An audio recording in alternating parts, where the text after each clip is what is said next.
if you awaken from this illusion, and you understand that black implies white, self implies other, life implies death, or shall I say, death implies life,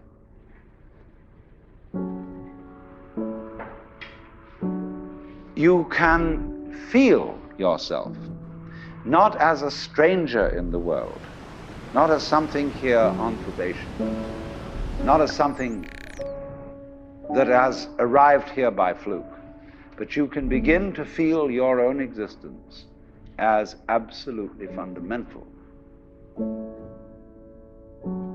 I'm not trying to sell you on this idea in the sense of converting you to it. I want you to play with it.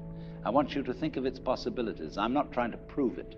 I'm just putting it forward as a possibility of life to think about.